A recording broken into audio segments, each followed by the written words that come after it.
Je bénis aussi ta présence. Amen, amen. Je bénis Dieu pour ce temps que je viens de passer de mon retraite et le Seigneur a permis que je puisse rentrer en action. Alléluia. Que le Seigneur soit béni. Est-ce que nous pouvons acclamer très fort pour nous voir le roi une fois de plus? Amen. Nous sommes dans le livre de Genèse chapitre 19. Genèse chapitre 19, nous allons lire à son temps. Nous allons prendre le verset 15 à 17 et le verset 26.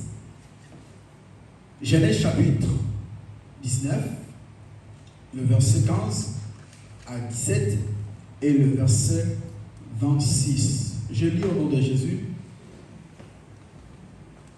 Dès l'aube du jour, les anges insistèrent auprès de Lot en disant: lève-toi, prends ta femme, tes deux fils et qui se trouvent ici, de peur que tu périsses dans la ruine de la ville. Et comme il tardait, les hommes saisirent par la main, et lui, sa femme et ses deux filles, car l'Éternel voulait l'épargner.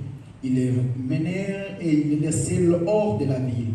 La Bible dit: après avoir fait sortir, l'un d'eux dit: sauve-toi pour ta vie, ne regarde pas derrière et ne t'arrête pas dans toute la plaine, sauve-toi vers la montagne, de peur que tu périsses. Le verset 26, la femme de Lot, regardant en arrière, elle devient une statue de sel. C'est la parole du Seigneur. Vous pouvez s'asseoir, moi je vais continuer la lecture. Nous allons prendre le deuxième passage biblique, c'est dans le livre de Luc chapitre 17. Luc chapitre 17, le verset 30 à 33. Luc chapitre 17, le verset 30 à 33. Mais à la maison, vous pouvez lire jusqu'au verset 37, parce que nous allons en parler. Alléluia. Écoutez ce que la Bible dit. La Bible dit ceci: il lancera les mains le jour où le Fils de l'homme apparaîtra. En ce jour-là, c'est lui qui sera sur le toit et qui aura des sens faits dans la maison. Et descendit par la prendre. Et que celui qui sera dans le champ ne retournera point non plus en arrière. Souvenez-vous de la femme de Lot. Celui qui chercha à sauver sa vie la perdra, et celui qui la perdra la retrouvera. C'est la parole du Seigneur. Seigneur, je bénis ta parole. Merci Seigneur notre Dieu. Parle-nous Seigneur par de grâce comme tu as prévu. Dans le nom puissant de Jésus-Christ de Nazareth, nous avons ainsi prié et déclaré Amen. Amen, amen. Amen. C'est ma grande joie de se tenir encore parmi nous cet après-midi. Alléluia. Et les thèmes que nous allons partager pendant quelques minutes qui nous a été donné était intitulé: souvenez-vous de la femme de Lot. Alléluia. Souvenez-vous de la femme de Lot. Bien aimé dans le Seigneur, Dans cet enseignement, nous allons comprendre quelques points que le Seigneur a permis que nous puissions comprendre ou faire cette lecture de ces passages bibliques. Et c'est par là que le Seigneur veut aussi nous parler d'une manière à une autre. Alléluia. Alléluia. Nous connaissons tous l'histoire. C'est l'histoire qui s'est passée dans la ville de Sodome et la ville de Gomorrhe. Les deux villes qui n'obéissaient pas aux institutions de Dieu. Les deux villes qui bafouaient tout ce que Dieu disait pour eux. Alléluia. Et ils faisaient ce qui le plaisait. Ils faisaient ce qui les semblait bon. Mais la Bible dit qu'après un certain moment, Dieu a décidé de venir détruire les deux villes. Alléluia. Mais ce qui était étonnant, la Bible dit dans le verset 4 à 3 de ce passage biblique de Genèse chapitre 19, la Bible est en train de dire ceci, qu'il était un jour que Lot est assis à la porte de la ville. En asseyant à la porte de la ville, Lot a compris qu'il y avait la présence des anges qui entraient dans la ville. Alléluia. Et après avoir aperçu ces deux hommes, et la Bible dit que Lot a compris et Lot a fait la paix à ces deux hommes en disant que venez passer la nuit chez moi parce que peut-être il y a quelque chose que l'Éternel veut faire ou l'Éternel veut accomplir dans cette ville. Venez passer la nuit chez moi. Alléluia. La Bible dit que lorsque Lot insistait, il a insisté pour ce que ces deux hommes viennent passer la nuit chez lui. Et la Bible dit que Lot a été révélé des choses par lesquelles que l'Éternel avait promis d'accomplir dans la ville de Sodome. Amen, amen. Amen, amen. Bien aimés dans le Seigneur, nous allons comprendre dans ces passages bibliques, lorsque nous allons lire Luc chapitre 17, le verset 1er au 37e verset, ce sont des choses que le docteur Luc est en train de nous annoncer, en nous disant des choses qui doivent se passer. Ici, Luc nous parle des choses à venir. Alléluia. Ici, Luc nous parle des choses qui doivent venir, les choses qui nous arrivera. Parce que Luc est en train de faire référence en disant, regardez ce qui s'est passé dans le temps de l'Élise de Noé. Regardez ce qui s'est passé dans le temps de la femme de Lot. Regardez ce qui s'est passé aux temps anciens. Ce sont des choses pareilles qui se passeront aux temps à venir. Alléluia. Luc est en train de nous exhorter. Micro s'il vous plaît. Luc est en train de nous exhorter. Luc est en train de nous parler des choses ni seulement présentes, mais des choses qui nous arriveront le jour où le Fils de l'homme nous apparaîtra. Amen, amen. Amen, amen. Bien-aimés dans le Seigneur, nous allons comprendre ensemble que cet enseignement nous montre rien que les choses à venir et aussi les choses qui viendront lorsque le Christ sera en retour. Alléluia. Parce que si nous lisons le livre de Luc chapitre 17, nous allons comprendre, Luc est en train de dire ceci. Il a dit ceci, il y aura un jour que même des personnes se couchent dans le même lit, mais l'autre part et l'autre reste. Alléluia. Il y aura des gens qui seront dans le toit. Il n'aura pas le temps d'entrer dans la maison pour récupérer ce qui les appartient. Alléluia. Et autrement dit, il a dit encore plus loin, il a dit ceci, qu'il y aura aussi des gens qui iront même dans le travail, dans leur champ. Et l'autre part, l'autre reste. Même ceux qui vous avez semé resteront. Alléluia. Et la quatrième des choses, nous allons comprendre sur cet enseignement, Dieu est en train de montrer aussi la dimension de sa colère envers son peuple. Est-ce que je parle à quelqu'un? S'il vous plaît, il y a Chloé micro. Dieu est en train de montrer sa colère vis-à-vis à son peuple. Au bien-aimé dans le Seigneur, nous n'allons pas expliquer que Dieu est amour, mais Dieu c'est un Dieu aussi qui agit dans sa colère. Alléluia. Dieu aime bien, mais il châtie aussi bien. Bien-aimé dans le Seigneur, l'amour de Dieu ne peut pas jamais nous rendre aveugles et de connaître que Dieu peut aussi nous frapper. Dieu peut aussi agir dans sa colère, alléluia, et dans sa dimension de châtiment. Bien-aimé dans le Seigneur, nous allons comprendre dans le passage de verset 30 de Luc chapitre 17, la Bible dit ceci, la Bible fait référence du jour par laquelle que ces choses apparaîtront, ces choses doivent se faire. Mais dans le verset 31 au verset 32, Dieu est en train de nous expliquer les effets qui se produiront. Mais dans le verset 32, que nous avons fait notre référence cet après-midi, la Bible dit ceci, rappelez-vous de la femme de Lot.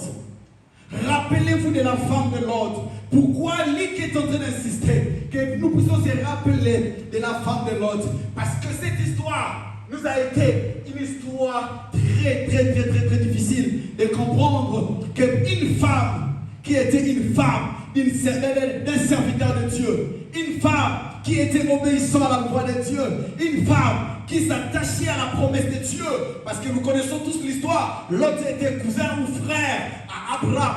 Alléluia. Alléluia. C'est-à-dire, c'était une famille qui était fondée par les Écritures, qui connaissait la loi de Dieu, qui connaissait les institutions de Dieu.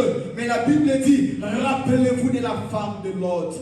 Pourquoi nous pouvons se rappeler de la femme de Lot? Parce que c'est la grande question que nous allons se poser cet après-midi. La première des choses, nous allons comprendre, après avoir posé cette question, pourquoi devons-nous se rappeler de la femme de Lot?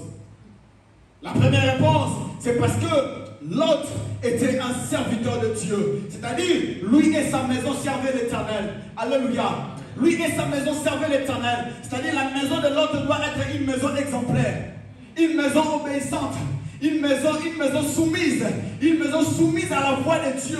Alléluia. Mais la Bible dit, rappelez-vous de cette femme. Rappelez-vous de cette femme. Pourquoi l'Éternel est en train de nous faire référence? Parce que la Bible veut nous enseigner quelques caractères de cette femme. Quelques caractères de cette femme, d'une manière physique et aussi mentale. Alléluia.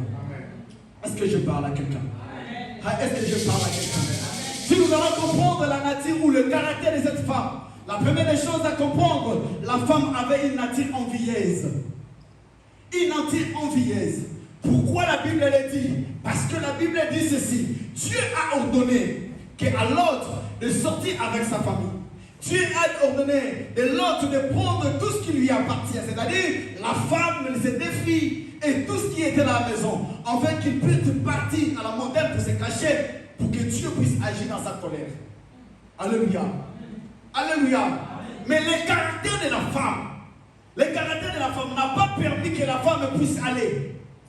N'a pas permis que la femme puisse obéir ou exécuter la loi de Dieu. La femme était envieuse. La femme regardait ce qu'il a laissé. Il regardait ce qui lui appartenait. Il regardait la bénédiction, tout ce qui était attaché à lui. La femme ne pouvait pas partir. La femme commençait à regretter. Alléluia. La femme commençait à regretter. Frères et sœurs dans le Seigneur, lorsque la Bible fait référence à cette femme, c'est-à-dire la Bible est en train de nous dire ceci: ne regardez pas ce qui est passé est passé. Ce qui est resté est resté. Ce qui est déjà parti est parti. Alléluia. Dieu est capable de nous ramener dans une dimension par laquelle nous n'avons pas eu hier. Dieu est capable de nous ramener à une autre dimension par laquelle nous n'avons pas encore palpé sa gloire dans une autre dimension. Lorsque nous parlons de la gloire de Dieu peut être symbolisée par le temps. Alléluia. Mais le passé de la gloire de Dieu n'est pas que celui du présent. Du présent de la gloire de Dieu est différent de celui que Dieu réserve dans le futur. Est-ce que je parle à quelqu'un? Mais la femme regardait la gloire du passé. La femme regardait ce que Dieu avait déjà donné. La femme regardait ce qui lui appartenait. Je ne sais pas si on l'appelait maman Mopao. Je ne sais pas si on l'appelait maman Boss. Je ne sais pas si on l'appelait quoi que ce soit. Il regardait les honneurs et il a vu que je ne pourrais pas se détacher à cela. Mais la Bible dit, souvenez-vous de cette femme. Alléluia. La deuxième des choses, comme réponse dans cette question, nous allons comprendre, cette femme avait une maturité plus que même ses enfants. Plus que même ses enfants. Parce que Dieu a dit à l'autre, prends ta femme et tes deux filles. Pourquoi les deux filles n'ont pas rejeté l'instruction de Dieu, mais c'est la femme qui a rejeté. C'est-à-dire, il n'était pas une instructrice. C'est lui qui peut instruire les enfants. Il n'était pas modèle à ses enfants. Alléluia. Il n'était pas modèle vis-à-vis à sa famille ou à sa nation ou à sa patrie. Parce que la Bible dit, une femme sage bâtit sa maison. Une femme sage bâtit la maison. Alléluia. C'était une femme par laquelle que nous pouvons faire référence. Mais la Bible dit, si nous pouvons se souvenir, c'est-à-dire que lorsque Dieu agit dans la colère, c'est parce que cette femme n'avait pas compris ce que Dieu voulait réellement de nous. C'est que Dieu voulait réellement de ce qu'il puisse faire. C'est-à-dire, la femme représentait l'immaturité, moins que même ses enfants. La troisième réponse, Cette femme avait un comportement de souvenance. Est-ce que tu peux dire à ton voisin souvenance? Un comportement de souvenance. Vous savez, dans le comportement de souvenance, on peut se souvenir du bon et du mauvais de notre passé. Alléluia. On peut s'asseoir et commencer à dire ce qui était avant, ce qui s'est passé avant, ce qui était agi avant, ce que nous avons signé avant, ce que nous avons vécu avant. Bien-aimés dans le Seigneur, nous pouvons bien être dans les souvenances, nous pouvons bien être dans les souvenirs, mais ce qui est important pour nous, ce qui est bon, on les garde, mais ce qui est mauvais, il faut les balayer. Est-ce que je parle à quelqu'un? Vous savez, lorsqu'on se souvient toujours des choses mauvaises, ça te rend aussi les cœurs mauvais. Parce que tu commenceras toujours à voir ce qu'on t'a fait. Tu commenceras toujours à voir ce que tu as subi. Tu commenceras toujours à voir ce que tu as traversé. Tu n'auras pas le courage d'avancer. Mais c'est lui qui veut avancer. Il prend le mauvais et le bon. Il puisse le mettre dans une balance. Faire une balance de voir ce que je pourrais faire et bon, j'avance. Est-ce que je parle à quelqu'un? Est-ce que je parle à quelqu'un? Je ne sais pas les souvenirs qui a retenu la femme de l'autre. Je ne sais pas de quels souvenirs. Bon ou mauvais, je ne sais pas. Mais il pouvait bien lui retenir de regarder à son homme. Là où il y avait déjà le mal. Là où il y avait déjà quelque chose qui ne déclenchait pas bien. Alléluia. Alléluia. Nini o basali yo tena mokilio. Nini o to vivre tena mokilio. Nini o to moni tena mokilio bien-aimé. Mais la plus importante est que nous puissions oublier. Alléluia. Nous puissions oublier ce qui est passé. Regardons l'avenir. Parce que heureusement que Dieu nous a caché l'avenir. Heureusement que Dieu nous a caché notre lendemain. Parce que si notre lendemain a été affiché dans un écran, tous nous pouvons être corrects aujourd'hui afin que nous puissions l'affronter. Mais heureusement, Dieu nous a donné une mémoire afin que nous puissions nous puissions emmagasiner tout ce que nous avons en bénéficié dans le passé. Alléluia. Alléluia.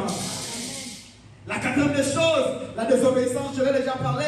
La cinquième des choses, cette femme a ramené Dieu à une grande colère. À une grande colère. Parce que Dieu voulait bien agir à la douceur. Dieu voulait bien agir avec toute douceur. Afin que le mal ne puisse pas frapper la maison de l'autre. Mais cette femme a ramené Dieu à la colère. Nous connaissons les résultats. Alléluia. Nous connaissons les résultats. La sixième des choses, écoutez, la femme voulait toujours faire ce qu'il lui pouvait. Mais non, celui qui plaisait à Dieu. Il pouvait faire ce qui lui faisait plaisir. Mais non ce qui faisait pleurer à Dieu. Vous savez pourquoi Luc a parlé cela? Luc ne s'adressait pas seulement à la femme physiquement comme ça. Mais Luc s'adressait à l'église de Dieu. Alléluia. Luc parlait à l'église de Dieu. Bien-aimés dans le Seigneur, cet après-midi nous sommes des femmes. Parce que notre époux est dans le ciel. Alléluia. Il viendra à l'annonce de l'agneau. Alléluia. Le Christ viendra pour nous épouser. Nous sommes des femmes. L'église, bien-aimée, ici, Luc est en train de nous interpeller. Que ces choses ne puissent pas revenir. Que nous ne puissions pas exciter la colère de Dieu. Que nous ne puissions pas ramener Dieu dans sa grandeur de la colère. Parce que Luc est en train d'expliquer, ce sont des choses pareilles qui se passèrent au temps de Noé. Nous connaissons l'histoire de l'Élige. Ce sont des choses pareilles qui se passent au temps de Lot. Alléluia. Alléluia. Lorsque Dieu veut nous parler, Dieu peut utiliser d'une manière à une autre. Mais la plus grande chose dans toutes ces questions, écoutez, Luc chapitre 17, le verset 33, la Bible dit ceci: c'est lui qui cherchait à préserver sa vie, le pètera.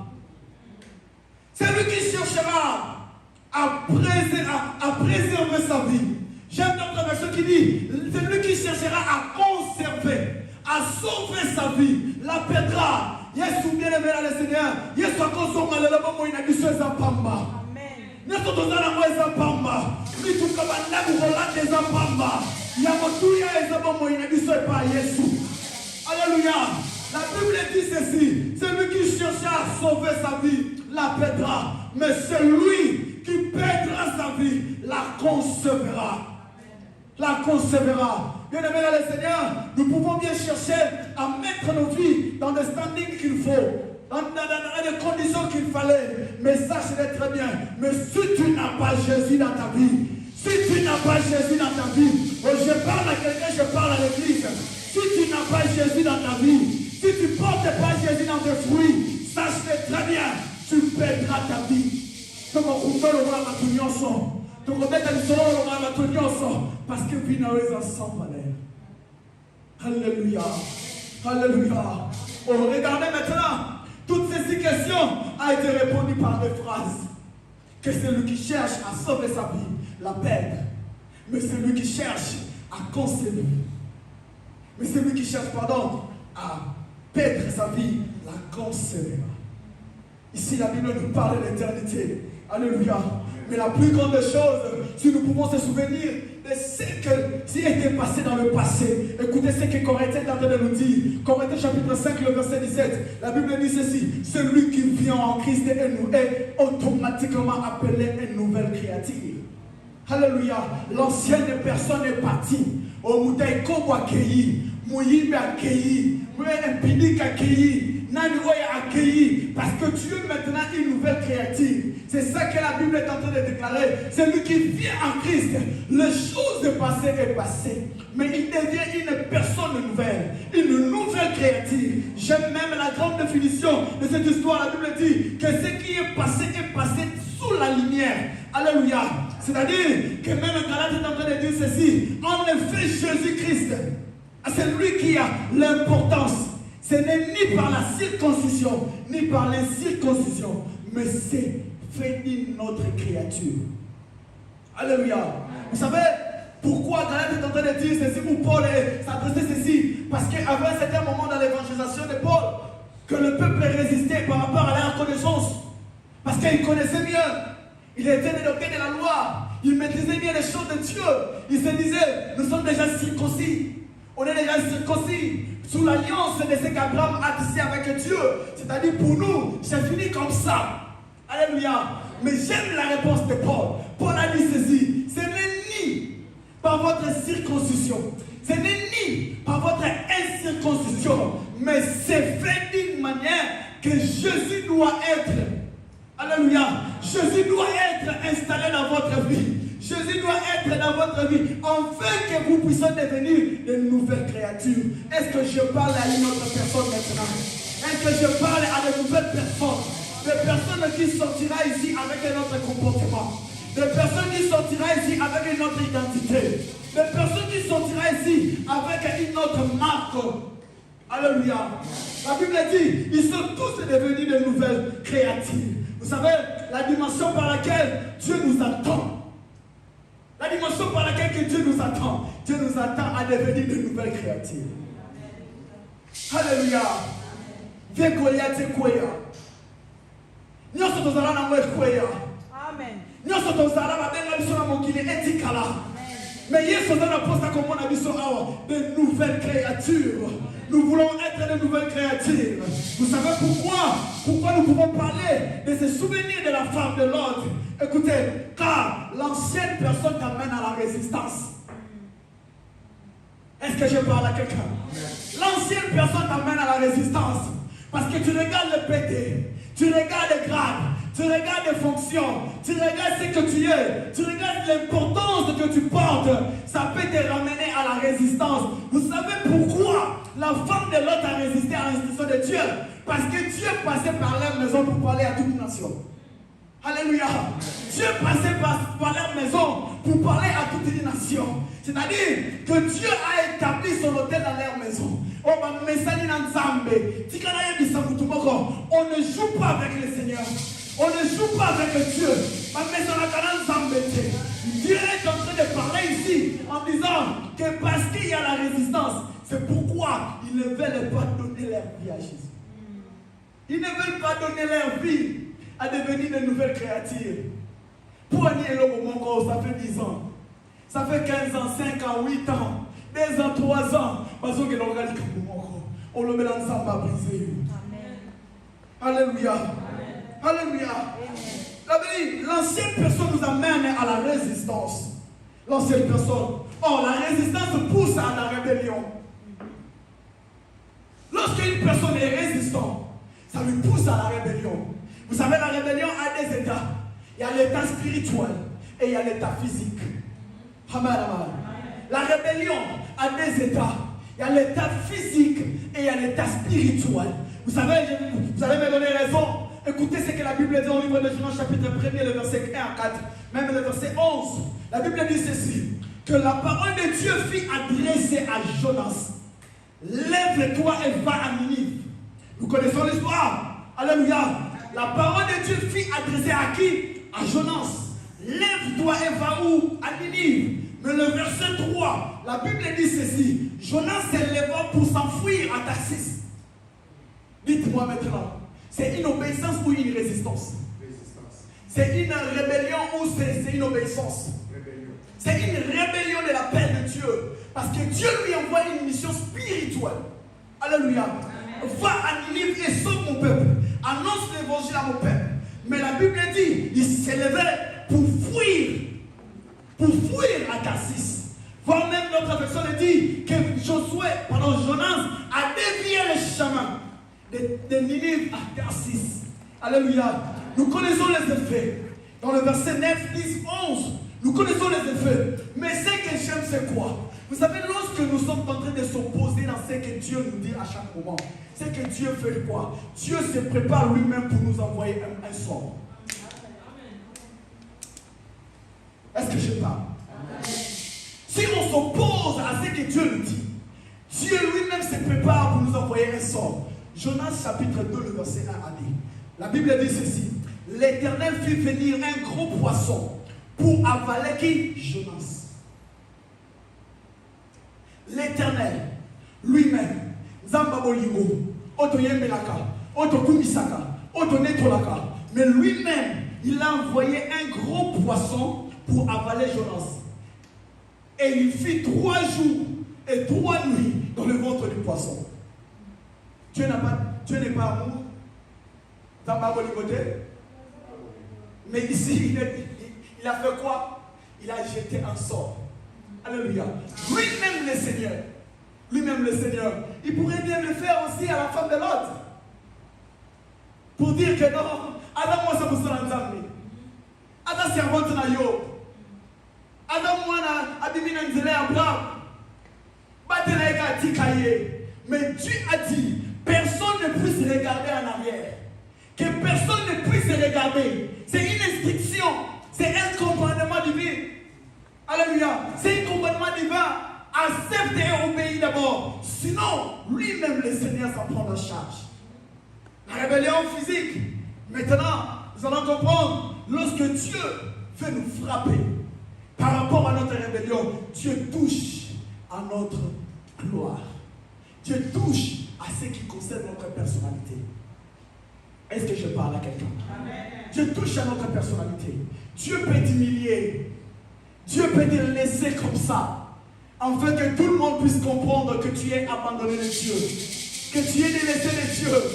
Parce que lorsque Dieu comprend que tu es un rebelle physique, Dieu peut utiliser ton apparence physique afin que ça puisse maintenant être exposé. Alléluia. Que tout le monde puisse comprendre tes faiblesses. Que tout le monde puisse comprendre ce que tu es réellement. Ce n'est pas ce que tu fais ici, mais c'est réellement ce que tu es. Alléluia. Parce qu'il y a une nuance de ce que tu fais et de ce que tu es.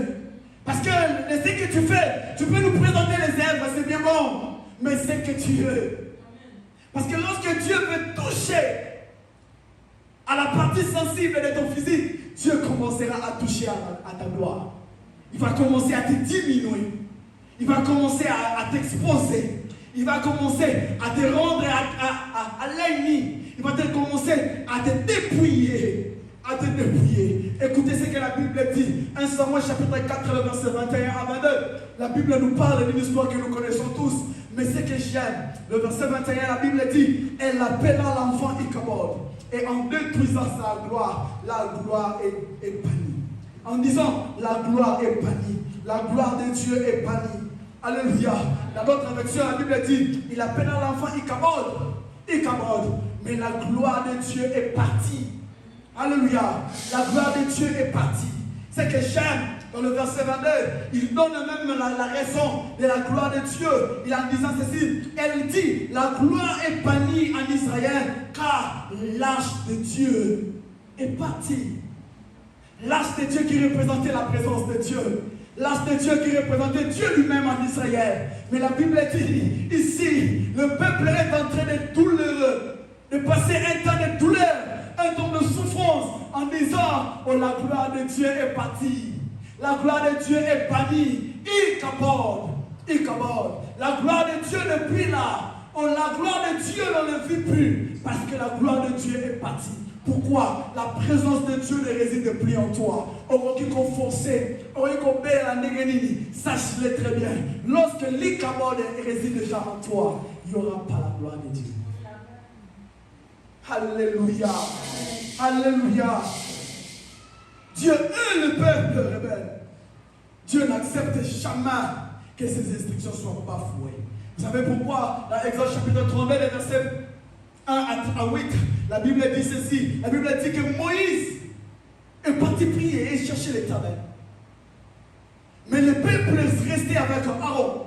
Ils ont trébuché, ils ont fait ce qu'ils pouvaient faire. La Bible dit que Dieu a même attribué le peuple de Dieu en attribuant le peuple de Moïse, en disant, Moïse, je vais frapper ton peuple. Alléluia. Moïse, regarde ton peuple. Oh, Moïse, regarde ton peuple. Si moi j'étais à la place de Moïse, je pourrais lui dire, Seigneur, mais c'est ton peuple, c'est toi qui nous as créés. C'est toi qui nous as menés ici. Pourquoi tu m'attribues la responsabilité? C'est parce que Dieu a vu ce que le peuple faisait et qu'il ne plaisait pas à son nom. Il a dit ceci, Moïse, regarde ton peuple. Regarde ton peuple. Femme, homme, enfant, regardons ce que nous faisons. Alléluia. Que le Père, que Dieu ne puisse nous abandonner.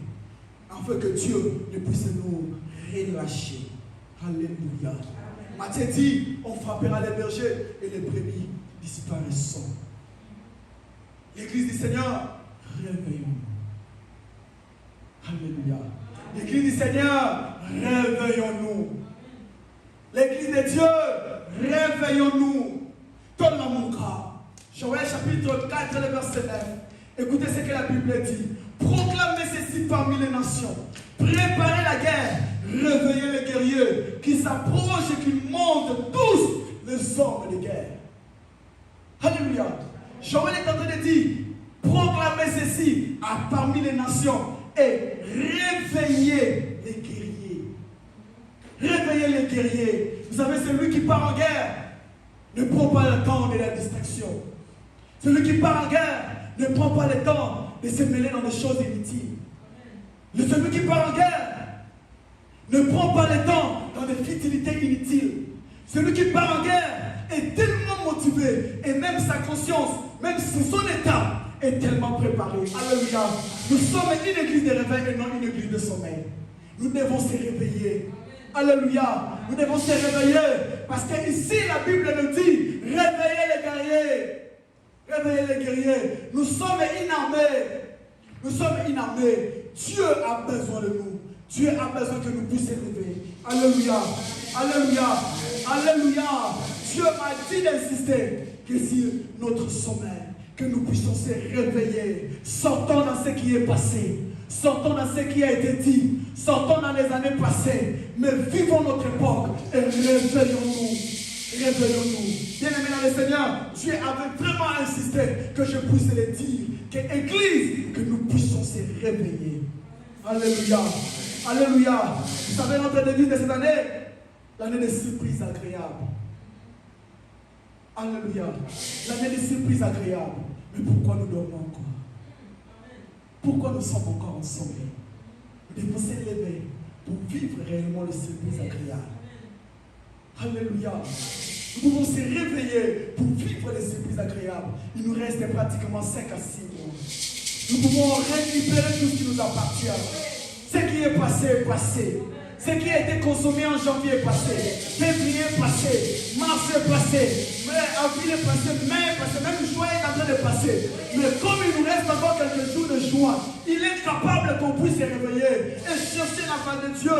Parce que Joël est en train de dire, réveillez les guerriers. Alléluia. On peut se lever et pour chercher la face de Dieu. Écoutez maintenant pour conclure. Luc chapitre 17, verset 34 à 37. Écoutez ce que la Bible dit. Je vous l'ai dit, en cette nuit-là, deux personnes qui seront en même lit, ils ne seront prises et l'autre laissée. Verset 35, des femmes qui monteront ensemble, mais l'une sera prise et l'autre laissée. Le verset 36, deux hommes qui seront dans le champ, l'un sera prise et l'autre laissé. Mais le verset 37 qui nous concerne, écoutez, les disciples lui dirent, où sera-t-il, Seigneur? Et il lui répondit, où sera le corps? Où sera le corps? Ils sembleront les aigles. Où sera le corps? Ils sembleront les aigles. Alléluia. J'aimerais un peu expliquer cette pensée. Écoutez, lorsque la pensée nous dit ces choses, où seront les corps? Ça ressemblera les aigles. Mais notre version même dit que nous le vautours. Alléluia. Mais selon l'explication de cet contexte, nous allons comprendre dans le livre de Matthieu chapitre 24 à 28, c'est la même pensée, mais aussi, mais plus d'éclaircissement dans le livre d'Apocalypse chapitre 8, le verset 13. Écoutez, à ce niveau ici, lorsque la Bible nous parle des aigles, la Bible nous parle d'un jugement. Alléluia. La Bible nous parle d'un jugement. Nous allons le comprendre dans le livre d'Apocalypse chapitre 8, le verset 13. La Bible dit ceci, qu'il y avait un aigle qui passait et qui sonnait la trompette. Alléluia. Un aigle qui passait et qui sonnait la trompette. C'était la troisième trompette qui a été sonnée. La Bible nous dit que lorsqu'il sonnait la trompette, mais la trompette sonnait en disant malheur, malheur, malheur. Et il a dit cela 3 fois. Alléluia. Malheur, malheur, malheur. Vous pouvez lire à la maison, ça ne dérange pas. Et lorsque nous comprenons ces pensées, Apocalypse chapitre 9 et le chapitre 10, on est en train maintenant d'expliciter le message en disant ceci. Lorsque le Seigneur annonce ceci, c'est-à-dire le Seigneur ne veut pas que nous puissions rentrer dans des choses qui ne nous permettent pas d'avancer et d'envoler comme un aigle. Alléluia. C'est-à-dire quoi? Que nous puissions quitter dans notre état et de survoler ensemble. Enfin quoi? Parce que l'aigle est en train de lancer un jugement. En disant ceci, la terre subissera le malheur, malheur, malheur. Alléluia. Mais comme nous sommes une église mise à part, Dieu ne veut pas que le malheur puisse nous frapper. C'est pourquoi Dieu veut nous épargner de ces malheurs. C'est pourquoi Dieu veut nous annoncer ceci. En disant ceci, si nous pouvons se réveiller, et on se réveille et on cherche la face de Dieu. J'aime ce que Chronique est en train de dire. La Bible dit ceci, si mon peuple est sur qui s'humilie et prie et cherche ma face, moi l'Éternel, je guérirai les nations. Alléluia. Je donnerai le souterrain. Pourquoi pas nous? Pourquoi pas nous? Je me réjouis t'inviter à prier. Mais en disant ceci, bien-aimés dans le Seigneur, nous ne pouvons pas finir comme les femmes de Lot. Que l'Église, nous ne pouvons pas finir comme la femme de Lot. Que nous ne pouvons pas être comme la femme de Lot. Parce que la Bible dit, c'était la colère qui est descendue vers lui. Alléluia. Ne regardons pas ce qui est passé, mais on peut commencer aujourd'hui. Est-ce qu'on peut se lever pour prier le Seigneur? Acclamons très fort le Seigneur. Acclamons très fort Jésus.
Dieu est en train de disposer de nouveaux maillots.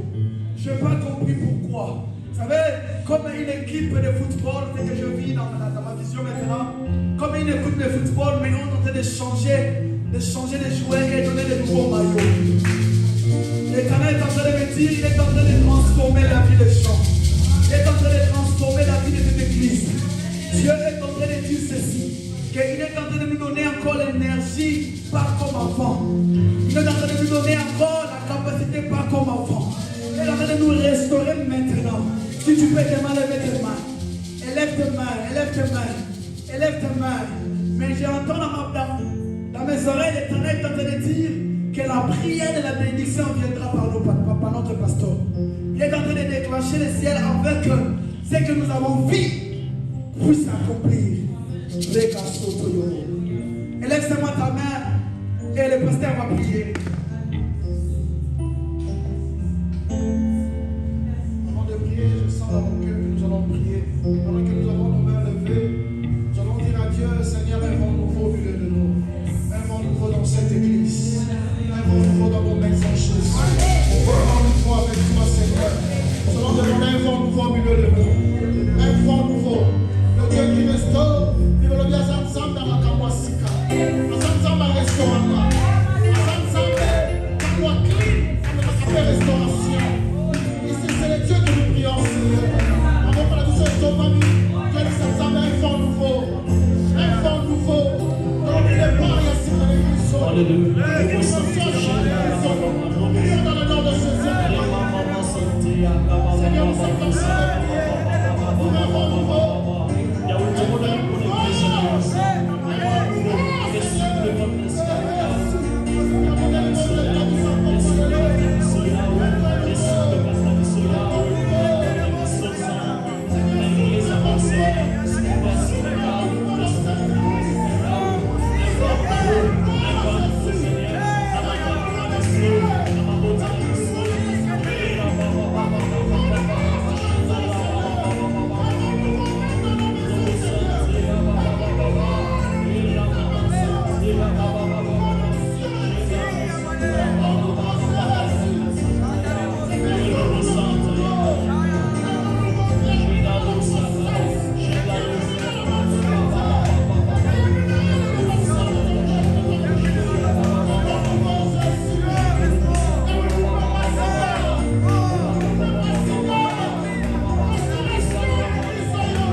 Tous